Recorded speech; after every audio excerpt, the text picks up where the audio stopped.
Seja bem-vindo ao canal da sua evolução.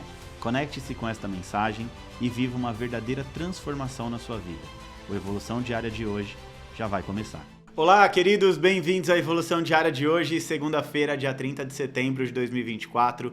Eu sou o pastor Vitor Santos e estou aqui para te ajudar no seu processo de evolução. Hoje nós vamos estudar o capítulo de número 12 do livro de 2 Samuel, mas como de costume, como de praxe, antes da gente entrar literalmente no nosso estudo de hoje, eu quero te pedir bem rapidinho para você curtir, comentar e compartilhar esse vídeo com todos os seus amigos e familiares, em nome de Jesus. E também quero aproveitar aqui para te desejar uma semana muito abençoada, com muita saúde, com muita paz e muita prosperidade. Se você recebe, já digita aí nos comentários, amém, amém, amém. Vamos lá, gente, 2 Samuel capítulo 12, tem 31 versículos, vamos à leitura sem perder tempo. E o Senhor enviou a Davi o profeta Natã. Vamos lembrar um pouquinho do capítulo anterior. O capítulo anterior narra literalmente ali a vacilada de Davi, né? E ao invés de estar na guerra, ficou em casa descansando, ali num tempo ocioso. Eu citei que mente vazia se torna uma oficina para o diabo. Davi estava ali ocioso, viu uma mulher bonita tomando banho, trouxe para o palácio, engravidou a mulher, tentou resolver o problema com uma mentira, a mentira não deu certo. O que ele fez então? Tramou a morte do marido dessa mulher, Urias, um dos seus fiéis soldados, matou Urias, né? Deus não se agradou nada. O capítulo termina dizendo que Deus não se agradou em nada, né? Que a atitude de Davi desagradou, na verdade, esse é o termo, desagradou profundamente o coração de Deus. Aí, o que Deus faz? Envia o profeta Natã e diz o seguinte: ao chegar ele disse a Davi: Davi, preciso te contar uma história. 2 homens viviam numa cidade, um era rico e outro pobre. O rico possuía muitas ovelhas e muitos bois, mas o pobre nada tinha senão uma cordeirinha que havia comprado. Ele a criou, ela cresceu com ele e com seus filhos, ela comia junto dele, bebia do seu copo e até dormia nos seus braços. Era como uma filha para ele.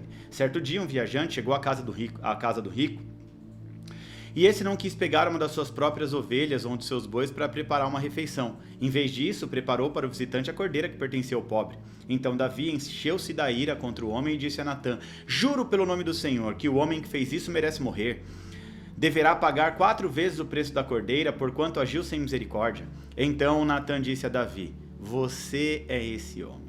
Assim diz o Senhor, o Deus de Israel: eu ungi a rei de Israel, te livrei das mãos de Saul, dei-lhe casa, mulheres, dei-lhe nação, te dei Judá, e se tudo isso não fosse suficiente, eu lhe teria dado o que você quisesse. Por que você desprezou a palavra do Senhor, fazendo o que ele reprova? Você matou Urias, o hitita, com a espada dos amonitas e ficou com a mulher dele. Por isso a espada nunca agora... decreto. Por isso, a espada nunca se afastará da sua família, pois você desprezou e tomou a mulher de Urias, o hitita, para ser a sua mulher. Assim diz o Senhor: da sua própria família trarei desgraça sobre você. Tomarei as suas mulheres diante dos seus próprios olhos e lhe darei a outros, e ele se deitará com elas em plena luz do dia. Você fez isso às escondidas, mas eu farei diante de todo Israel em plena luz do dia. Sabe o que Deus estava dizendo? Você vai experimentar do seu próprio veneno. Você vai experimentar literalmente daquilo que você fez. Você se deitou com uma mulher casada, outros homens vão se deitar com as suas mulheres e você vai ficar sabendo. Isso vai se tornar público. Preste bem atenção. Aqui Deus também está dizendo o seguinte, que a espada, ou seja, a morte, da mesma maneira que uma espada mata Urias, a morte iria ficar rondando a casa de Davi. E Deus ainda diz: você fez isso às escondidas, mas eu vou fazer isso diante de todo Israel em plena luz do dia. Então Davi disse a Natã: pequei contra o Senhor. E Natã respondeu: o Senhor já perdoou o seu pecado, você não vai morrer. Entretanto, uma vez que você insultou o Senhor, o menino vai morrer. Ou seja, esse menino, fruto desse pecado, não vai permanecer vivo. Depois que Natã foi para sua casa, o Senhor fez adoecer o filho que a mulher de Urias daria a Davi. E Davi implorou a Deus em favor da criança. Ele jejuou, entrando em casa, passou o dia deitado no chão.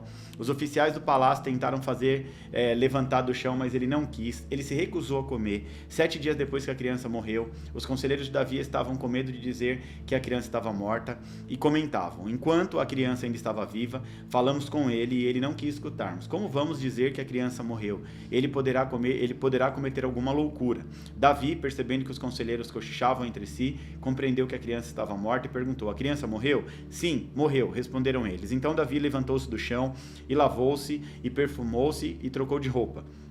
Depois entrou no santuário do Senhor e adorou, e voltando ao palácio, pediu para que preparassem uma refeição e ele comeu. Seus conselheiros perguntaram: por que age assim? Enquanto a criança estava viva, você jejuou e chorou, mas agora que a criança está morta, você levanta e come? E ele respondeu: enquanto a criança estava viva, jejuei e chorei. E eu pensava: quem sabe?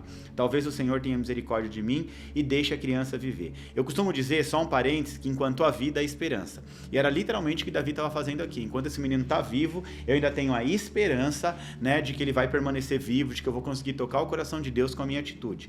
Porém, o decreto de Deus já estava certo, Deus não ia voltar atrás na sua palavra. E ele respondeu: mas agora que ela morreu, por que devo jejuar? Porque eu não vou conseguir trazê-la de volta. Eu irei até ela, mas ela não voltará até mim.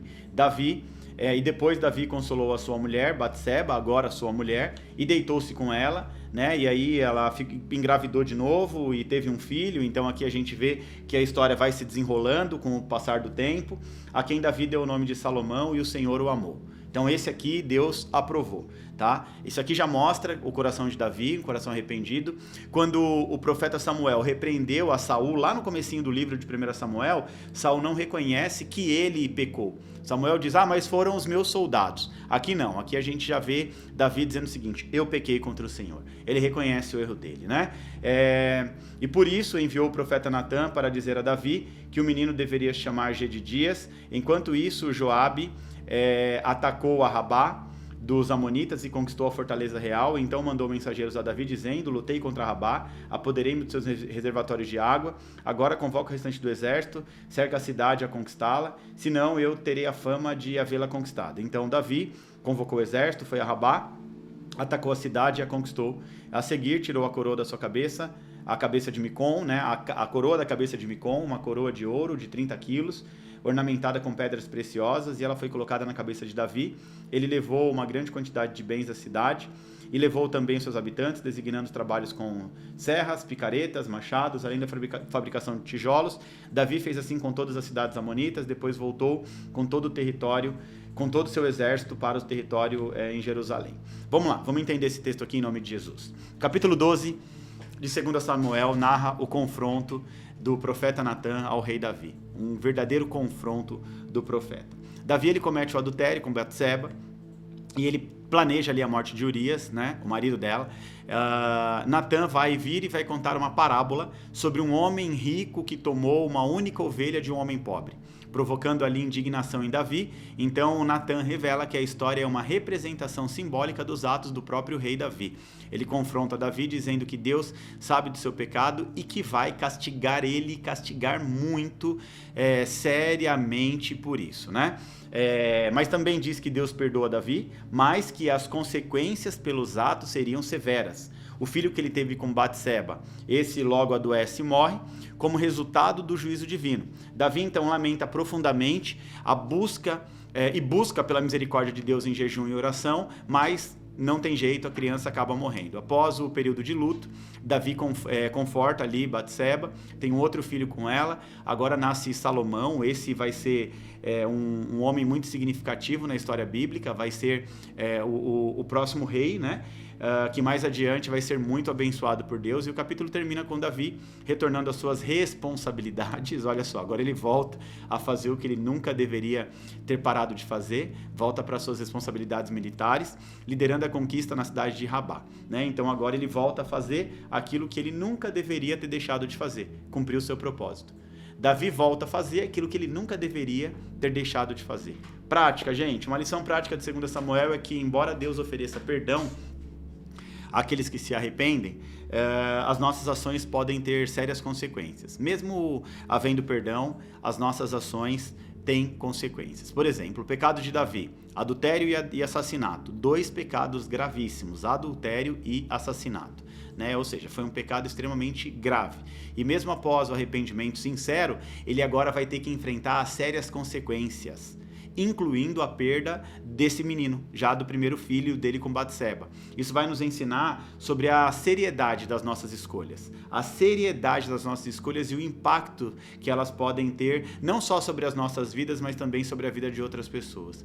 Davi experimentou ali a morte de um filho, de uma pessoa querida, né? E Deus estava mostrando para ele, ó, assim como você tirou a vida de Urias, você está experimentando, sentindo na pele o que é perder um ente querido, né? Todo pecado tem consequência, toda atitude tem consequência, tá? E as atitudes do pecado normalmente são consequências negativas, mas independente do pecado, toda a consequência, toda atitude tem a sua consequência, seja atitude positiva, claro que a consequência vai ser positiva, negativa, negativa, tá? Então, sejam elas positivas ou negativas, todas as nossas atitudes vão reverberar, para o bem ou para o mal, lá no nosso futuro. Ou seja, Davi, sim, foi perdoado por Deus, mas a partir de agora, ele ia ter que lidar com as consequências pelos seus atos. Deus não se esqueceu do que ele fez. Por mais que Deus perdoou, o pecado de Davi foi gravíssimo e ele teria que arcar com a consequência. Ou seja, o que nós vamos entender? O que nós vamos aprender hoje aqui? Qual é a lição de hoje? O custo das nossas escolhas. É isso aí, o custo das nossas escolhas. Toda escolha tem um custo. Toda escolha tem um custo. A história de Davi aqui em 2 Samuel vai nos ensinar que, embora Deus perdoa quem se arrepende, as consequências vão permanecer. Davi, ele pecou gravemente ao cometer o adultério e o assassinato. Mesmo tendo um arrependimento sincero diante de Deus, ele agora vai enfrentar a dor da perda do seu filho e o impacto dessas escolhas vão reverberar por toda a sua vida.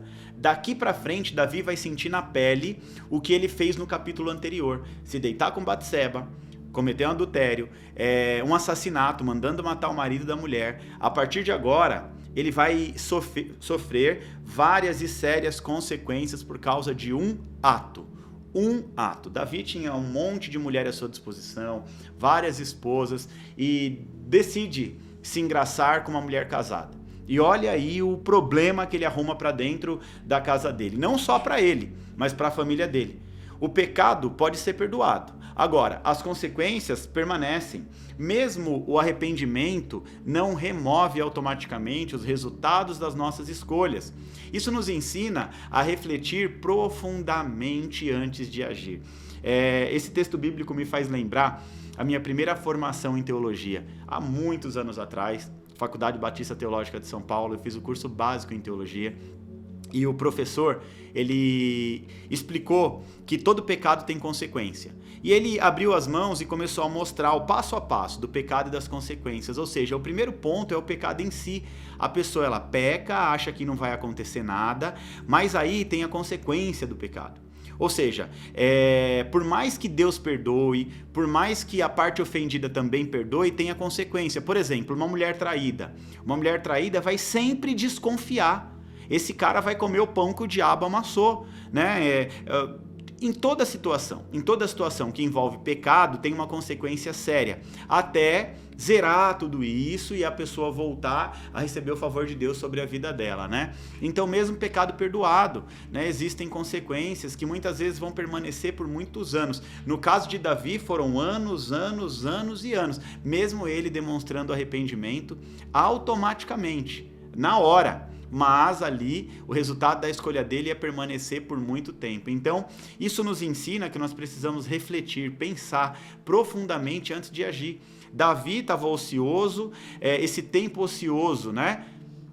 Como eu citei o ditado popular, né? Mente vazia, ociosidade, oficina do diabo.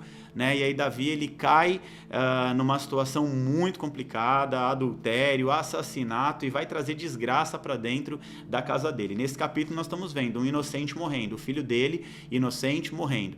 Então essas ações de Davi não vão afetar apenas a vida dele, vão afetar toda a família dele. E da mesma forma, as nossas escolhas reverberam na nossa vida e na vida das pessoas que estão ao nosso redor. Por isso nós devemos ser responsáveis com os nossos comportamentos e com as suas implicações nas nossas vidas e na vida dos outros. Davi foi perdoado? Foi, mas ainda assim ele vai ter que enfrentar muitas outras consequências. Não fique pensando que vai parar por aqui.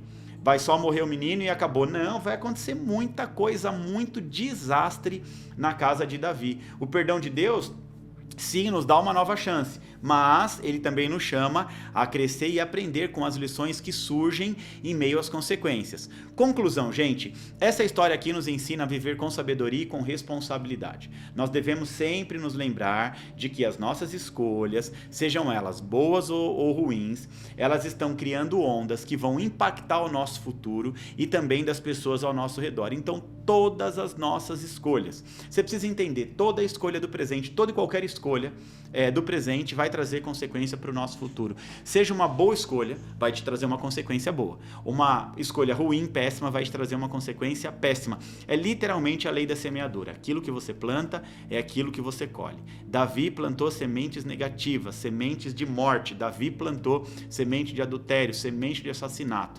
E ele vai colher isso multiplicadamente. A Bíblia diz que o grande milagre da lei da semeadura não é você plantar uma semente e colher um fruto. O grande milagre está em você plantar uma semente e colher a 30, 60 e 100 vezes mais. E Davi vai ter que colher aqui literalmente multiplicado a semente de morte que ele plantou. Ele vai ter que colher a semente do adultério, ele vai ter literalmente Israel todo sabendo que outros homens se deitavam com as suas mulheres assim à luz do dia. Olha só, e ele também vai colher morte dentro da sua própria casa. Ele vai ter os seus filhos mortos e uma confusão toda, tudo por conta de uma tardezinha fazendo o que não deveria fazer. Aqui é uma lição para as nossas vidas. Muita gente acaba quebrando a cara, sofrendo depois consequências seríssimas e gravíssimas por conta de um ato impensado, por conta de uma situação que age sem responsabilidade. Então, em nome de Jesus, entenda isso. Toda escolha do presente, toda escolha, sem exceção, vai trazer consequências para o nosso futuro. Amém, gente? Glória a Deus! E assim, com essa lição poderosa de hoje, uma lição poderosa de aplicação prática, para trazer clareza para as nossas vidas, trazer consciência, nós finalizamos a Evolução Diária de hoje. Agora, vamos agitar as redes sociais. Quero que você curte, comente e compartilhe em nome de Jesus, tá bom? Sua evolução diária tem sido bênção para você, faça isso. Tira um print da tela também, posta na sua rede social, me marca para eu repostar tudo em nome de Jesus. E eu te espero aqui amanhã novamente para mais um capítulo de 2 Samuel aqui no Evolução Diária, tá bom? Que Deus te abençoe em nome de Jesus.